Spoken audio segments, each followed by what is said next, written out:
What I noticed first, on my first visit actually, before I even walked through the door, was laughter coming from inside, and I thought, oh, interesting.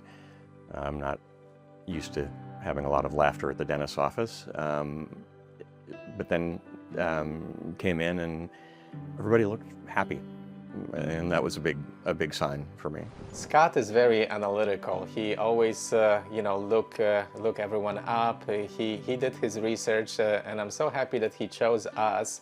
He always brings a lot of jokes in.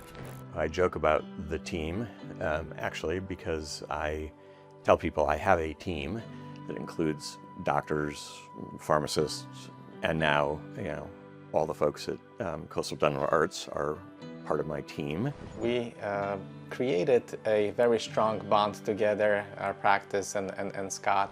I've had lots of procedures, cavities filled, crowns replaced, and essentially a full lower tray of implants. So kind of the gamut.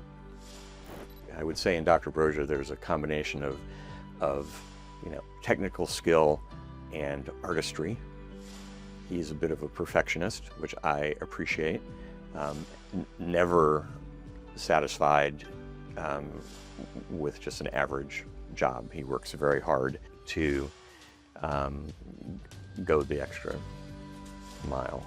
What sets us apart is building on technology, comfort, and building up patient self-esteem. I have much greater confidence. I have to practice smiling, I will tell you. Those muscles aren't so well exercised that comes naturally. I think there is an exceptional level of care here that you don't find necessarily anywhere else.